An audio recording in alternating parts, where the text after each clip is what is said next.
this is Fred from Noisy, and we're in Lafitte, Louisiana. Sun's rising.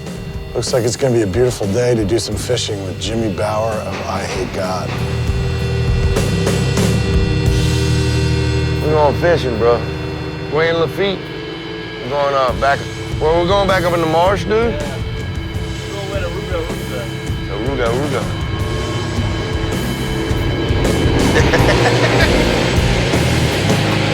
Holy shit.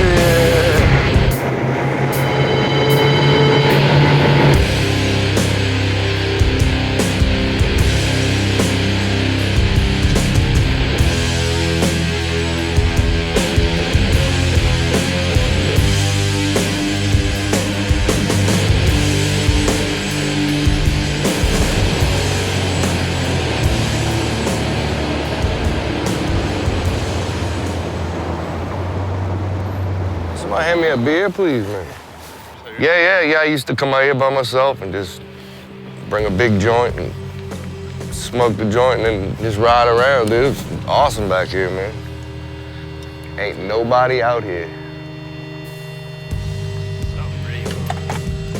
And cock it over and hold it. Make sure you hold it back like that and just let go.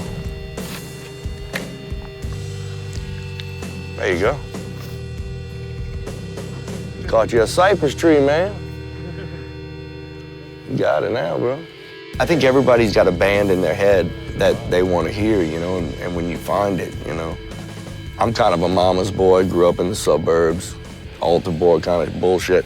Mike Williams is the exact opposite. So I kind of like took the big brother role with Mike, you know, but also learned a lot from Mike, you know. We had a crazy friend, his name was Chris Hilliard. And he's the guy that came up with the name EYEHATEGOD.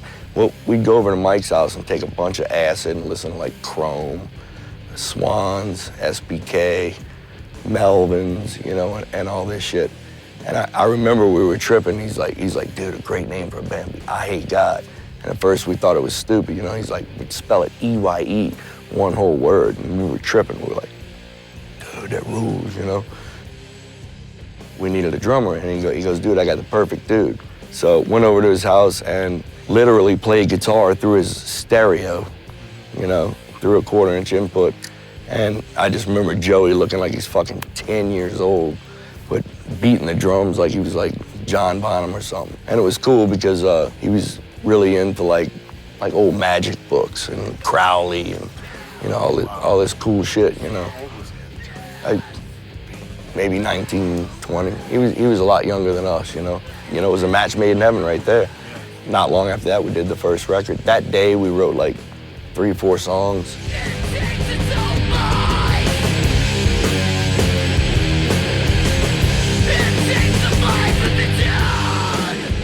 What was a normal show for like a 19-year-old kid who wanted to see like a heavy music show? You went to a VFW hall where they sold dollar Milwaukee's Best.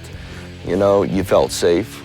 Real family-oriented, you know, like people with mohawks hanging out with their babies and stuff like that. And you know, just showing up at something like that and seeing the freedom and just the acceptance, you know. And you tend to walk down the street and people judge you, you know. Oh, he's wearing all black, you know. Or he's got tattoos, you know. There was no sense of that there. A lot of camaraderie. In the true family sense, everybody came out, everybody gave 100% for those bands. And it was just a really cool thing to, I guess, to be brought up in, you know, in hindsight now, you know. I mean, we go on tour, we take that same attitude with us on tour, you know. I mean, we don't hang out backstage, we walk around, talk to people. To me, that's what shows are about. You go there because you might not feel comfortable in other situations, you know, or you might not feel comfortable in Walmart or wherever, you know. But you go to these shows and you can let loose, you can be yourself. Nobody's gonna judge you, you know. To me, that's true underground, you know. Yeah. Open-minded, man. Absolutely. I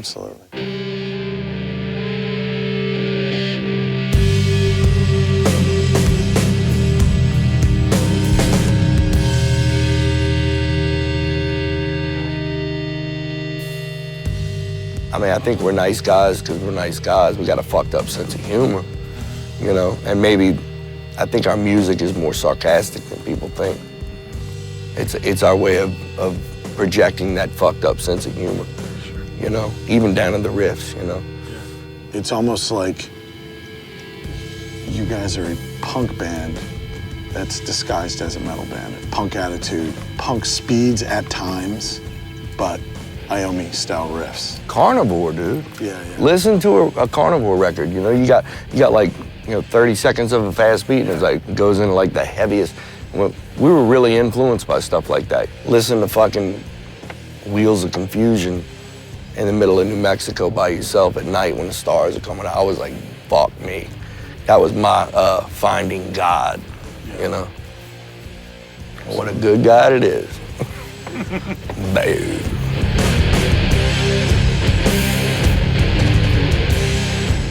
When he discovered Black Sabbath, he damn well knew what music was.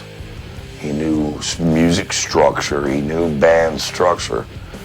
And that, I think, was even more of a reason why he freaked fucking out on Bill Ward and Iommi's Tone and Black Sabbath in general, was because he could decipher it and just couldn't believe how fucking great it was. And so it changed his life. As Bauer goes I Hate God, to a great degree, goes down and goes anything he touches. His energy's so good and he's so fucking creative. You want to be around Jim. What an influence, man. You know, I asked you earlier what the New Orleans sound was, and I know that Phil answered Jimmy Bauer. That's weird, man. That's just weird. How do you respond to that, and what do you think? It's way more people than that, man. Who are these people? Mike Hatch, man, the guy I was telling you about from Shell Shock that killed himself. I learned a lot from him, man, because he was a good people person, you know. It's like I was so young, you know, some kid came up and said, will you sign this autograph? And I was like, I took the punk rock attitude. I was like, I'm no better than you. Why do you want my signature? He pulls me to the side and he's like, you better fucking sign that kid's shit and you better talk to him, you know? And it's shit I knew, but I was just rebelling, bucking up, you know? Pepper, you know? Pepper and Graveyard Rodeo, you know? Graveyard Rodeo, what an underrated band. I think a lot of different things come together to make the New Orleans sound what it is. I don't think it's just one particular thing, or one guy's opinion or his outlook or whatever. I mean, that all goes back to slavery, man. All the drum rhythms brought from Africa, from the slaves, and there's a place downtown called Congo Square, and slaves were allowed on Sundays to congregate there and practice religion and music. That's the true backbone of the New Orleans sound. There's a lot of cultures in New Orleans, you know, and you can either be a stupid idiot, a racist dude, and live your life that way, or you can, you know, it's like walking through a candy store, man. It's like people are weird everywhere, you know, no matter what color, fucking whatever, you know, and yeah, and learn from it, and you know, gank it. Gank it, you know.